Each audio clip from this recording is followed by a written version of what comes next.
Muy buenas chicos y chicas, os doy la bienvenida a mi canal. Hoy vamos a hablar de uno de los grandes poetas de la historia de la literatura hispánica, Rubén Darío.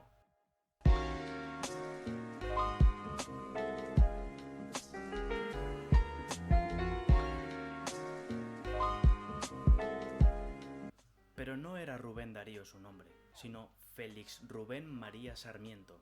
Entonces, ¿de dónde Rubén Darío? Bien, a su abuelo todo el mundo lo conocía como Darío, y Darío es como se llaman tres de los grandes reyes persas. Así que es un nombre mágico, oriental, enigmático. Y Rubén, que es uno de sus nombres, es un nombre judío, así que ahí tiene ese enigma que tanto le va a gustar a Rubén a lo largo de toda su historia. Rubén Darío. Comenzando desde su nacimiento, ya poco a poco vamos a ver que su vida no fue muy fácil. Sus padres eran primos, al final terminan separándose y tanto la mamá de Rubén como Rubén se van con su tía Bernarda a vivir.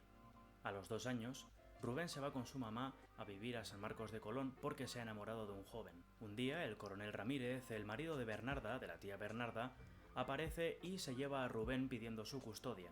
Rubén tuvo una infancia buena. Leía, iba a la escuela, a misa, escribía. En casa de mamá Bernarda había 2 sirvientes, la Serapia y el indio Goyo, y ambos le contaban historias y cuentos fascinantes. Así que es muy sencillo ver de dónde nace su amor a la literatura. Desde muy pequeño también le tenía un temor terrible a la muerte. Sobre todo a partir de los 11 años, cuando su padre, el coronel Ramírez, murió. Tras esta muerte fue mermando el bienestar de la casa. Y ahí es cuando comienza a leer sus primeros libros de verdad. El Quijote, las obras de Moratín, Las mil y una noches, libro que por cierto recomiendo muchísimo, Los oficios de Cicerón y muchísimos clásicos españoles. Con Las mil y una noches empieza a sumergirse en ese mundo oriental, mágico de reyes, princesas, castillos, tules, hechizos, fábulas, magos, alfombras voladoras. Tras la primaria, va a estudiar con los jesuitas, que van a estimular ferozmente su amor por la literatura, y sus versos comienzan a aparecer en periódicos. Su primera publicación en un periódico es el poema La Laguna. En este poema va a procurar consolar a un amigo por la muerte de su padre. Y dice así: No llores, amigo, no, que goza en el infinito el generoso proscrito que la existencia le dio. Estamos hablando de un niño de 11 años que habla sobre la muerte. Estamos hablando de un niño de 11 años que publica en un periódico un poema. Estamos hablando del poeta niño. A los 14 años entra en la adolescencia y se empieza a sentir atraído por su prima, Isabel Swan Darío, de 15 años, pero desgraciadamente terminó en un loco amor no correspondido. Bueno, desgraciadamente no lo sé, era su prima y vivía con ella. Pero ahí es cuando empieza a escribir su poesía erótica primaveral. Allí se da cuenta de que su única vocación es la poética, así que no termina el bachillerato y no quiere ir a la universidad. Se va entonces a Managua a trabajar en la Biblioteca Nacional. Allí es donde va a estudiar literatura, va a leer sobre todo literatura francesa. Es pronto para recordar el simbolismo y el parnasianismo franceses, porque los comentaremos más adelante, pero ved que ya empieza a tener contacto con la literatura francesa, algo que será muy importante en el resto de su vida. Allí, en Managua, se vuelve a enamorar de una chica llamada Rosario. En casa de la madre de Rosario se reunía y comía con poetas, escritores, realmente con todo tipo de personajes públicos de los que podía hablar de arte, literatura, poesía, de todo. Tuvieron muchas citas hasta que por fin llegó el primer beso. El poeta recuerda ese beso como mágico, como el beso de Paolo y Francesca, del infierno de la Divina Comedia de Dante. Sus amigos, al ver que estaba muy precipitado y quería casarse con ella, lo secuestran y lo llevan a El Salvador. Allí se pone en contacto con el doctor Rafael Zaldívar, y este le pregunta: Oye Rubén, ¿qué es lo que quieres en esta vida? A lo que Rubén responde: Quiero tener una buena posición social. Fijaos, ya desde el principio, Rubén ansiaba y anhelaba ser reconocido y tener una buena posición social. Horas después de este encuentro, el presidente envía 500 pesos, que es un dineral, al hotel de Rubén Darío. Dinero que Rubén se gasta en invitar a sus amigos y a jóvenes poetas coetáneos, además de alguna mujer que también estaba viviendo en ese hotel, en comida y bebida. Por orden presidencial, fue encerrado en un colegio en el que pasa horas y horas y horas estudiando gramática. El resto del tiempo recita versos y también incluso hipnotiza a sus compañeros. El año que pasó en El Salvador antes de volver a su Nicaragua natal fue bastante conocido y famoso por recitar versos improvisados. Así conoció a un buen amigo llamado Francisco Gavidia, un joven francófilo hechizado por París, la literatura francesa y sobre todo Víctor Hugo, que guió y sumergió a Rubén en la lengua francesa y su literatura. En 1883, ya en Nicaragua, empezará a escribir imitando a Víctor Hugo hasta que, 2 años después, este muere. Rubén tiene ya 18 años y la partida de su ídolo le destroza el alma. En 1886 se muda a Chile para probar suerte y durante la travesía escribe un poema, Ondas y nubes, en el que expresa el dolor que siente al abandonar su patria, y dice así: allá lejos mi hogar, allá lejos, tras el horizonte ya oculto, perdido. Ay, no sé qué sentía, un quemante fuego en la cabeza y en el alma frío. Lo que sienten las aves viajeras que dejan su bosque, su rama, su nido. Lo que sienten las almas, y luego la boca no puede decirlo. El director del periódico La Época, Eduardo McClure, le da empleo y una habitación en Santiago de Chile, y allí se hace amigo de Pedro Balmaceda, que es el hijo del director y además es un amante de todo lo parisino. Este le edita a Rubén un pequeño librito llamado Abrojos. Pedro le instó a leer a Catull Médé, un poeta pagano, libertino, elegante, cosmopolita, amante de Wagner, de Víctor Hugo, y con un lirismo dedicado al vino, a las mujeres y a lo erótico. También le dijo que leyese a Armand Silvestre, a José María Heredia o a François Copé. De repente, de la imitación del parnasianismo y el simbolismo franceses, la poesía de Rubén rompe con los cánones españoles e hispanoamericanos. En la prosa, utilizando frases breves y extensas alternadas, y con un tono de refinada ironía, consiguió un tono rítmico y sonoro que acercó su prosa a la poesía. Descubre entonces, por el asombro de sus allegados, que tiene material suficiente como para crear un librito de poemas y relatos breves. Este librito. Con la publicación de Azul en 1888 se instaura un nuevo movimiento estético y poético llamado modernismo, que creo que comentaremos en otro vídeo. Al poco tiempo vuelve a El Salvador y funda el periódico La Unión, y una vieja amiga, Rafaela, bajo el seudónimo de Stella, empieza a publicar poemas en su periódico. Rubén se enamora locamente de ella y termina casándose con Stella, con Rafaela.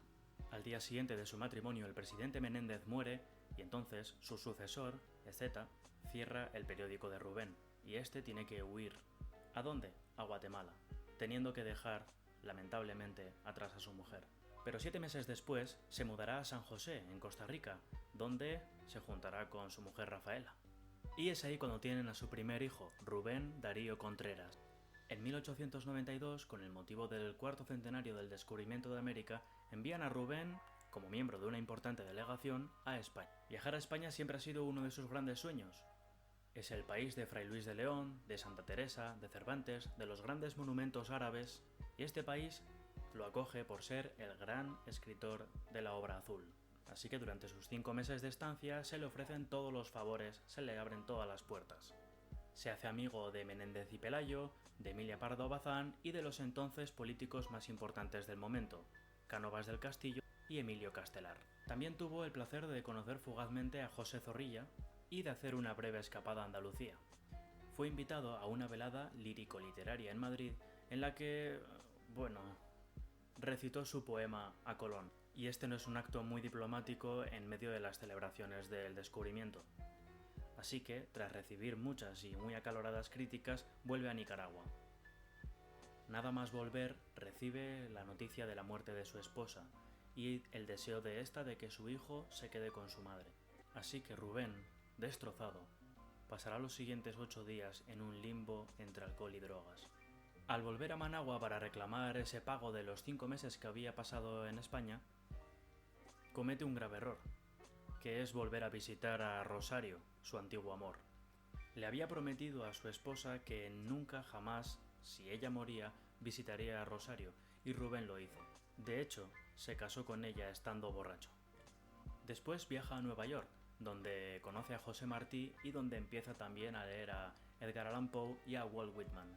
Y es entonces, un julio de 1893, cuando llega a su tan amada, aunque todavía no visitada y bien conocida, París. En París se junta con Gómez Carrillo, un viejo amigo, y un literato andaluz llamado Alejandro Sawa. Los tres compartían dos cosas: la literatura y el uso y abuso del alcohol.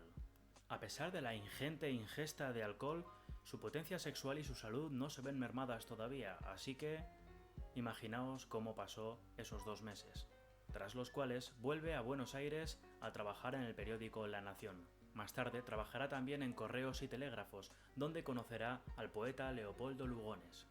En 1896, aconsejado por algunos amigos jóvenes argentinos, publica Prosas profanas y otros poemas, libro que asegura su posición como jefe indiscutible del movimiento modernista. Tras la pérdida en 1898 de las últimas colonias españolas, el periódico La Nación decide enviar un corresponsal a España.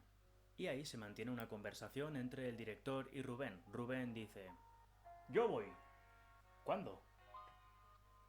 «¿Cuándo sale el próximo vapor?» «Pasado mañana». «Pues pasado mañana». A su vuelta a España mantiene relación con Miguel de Unamuno y Valle Inclán. Un día, paseando con el segundo, se juntan a una chica de 23 años, analfabeta, llamada Francisca. Tuvieron varias citas, y Rubén al final terminó yendo a hablar con los padres para explicarles lo de su fracasado matrimonio y que pediría el divorcio para poder pedir la mano de Francisca. Y hasta entonces viviría con ella de alquiler. En abril del año 1900, el periódico La Nación lo mandará otra vez a París, donde forjará una gran amistad con el poeta mexicano Amado Nervo y conocerá también a Oscar Wilde.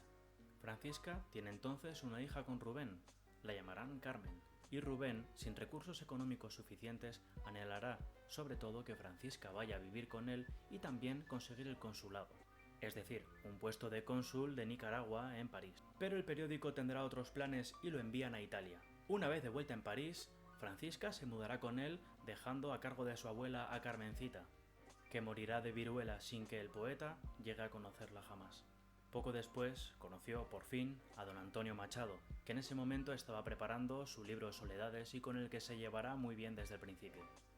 Y en 1903, por fin, consigue ser el cónsul de Nicaragua en París.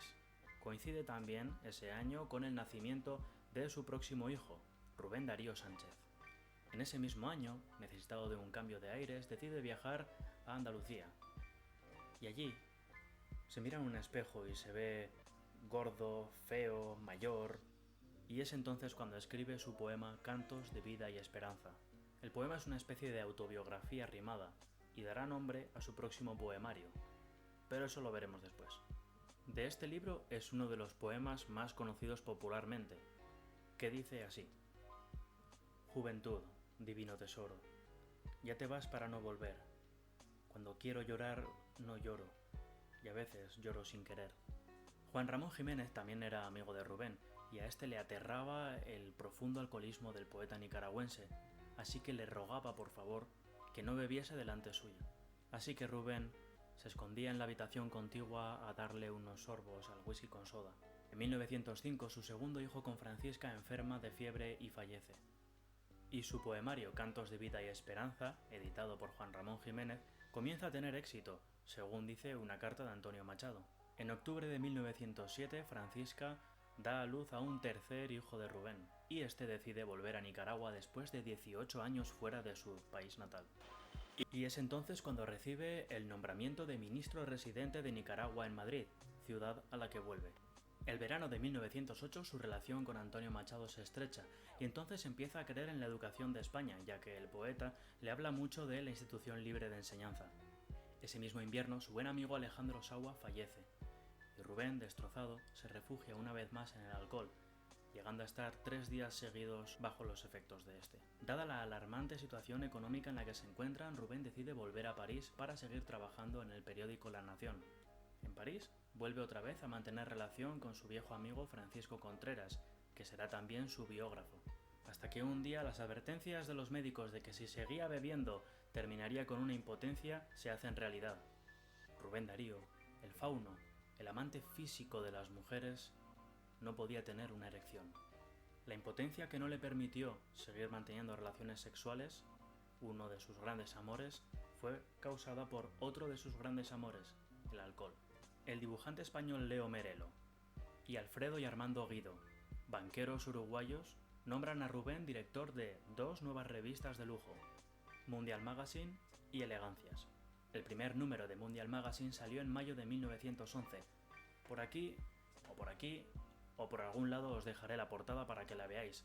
Además, salen muchísimos y muy buenos colaboradores que seguro aparecen en todos vuestros libros de texto de lengua castellana y literatura. Ese año, en 1911, Rubén y Machado vivían bastante felices en París. El primero vivía con su esposa y con la hermana de esta, y el segundo con Leonor, su esposa.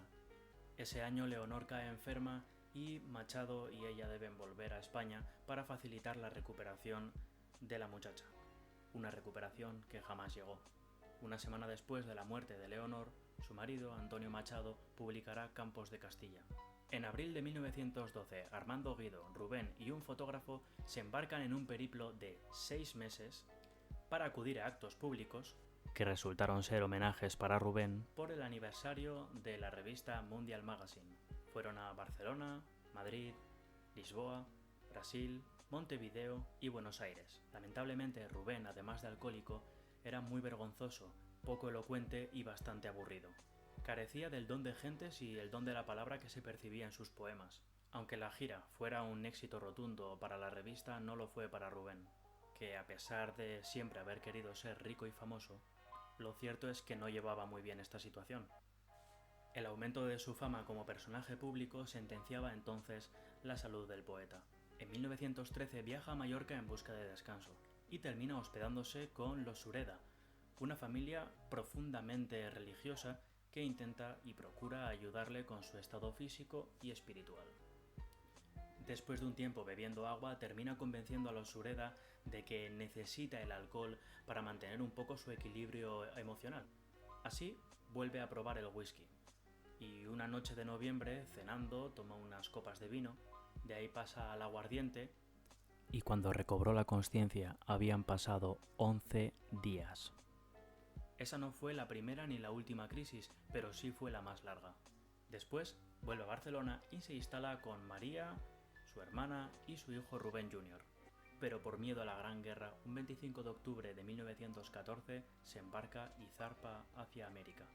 En ese viaje deja atrás a su esposa y a su hijo, sin saber que jamás volverá a verlos.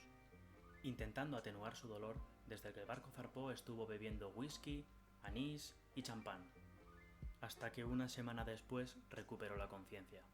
Tras unos meses malviviendo y sobreviviendo en Nueva York, llega a Guatemala en 1915. Allí pone su pluma y fama al servicio de un tirano llamado Estrada Cabrera.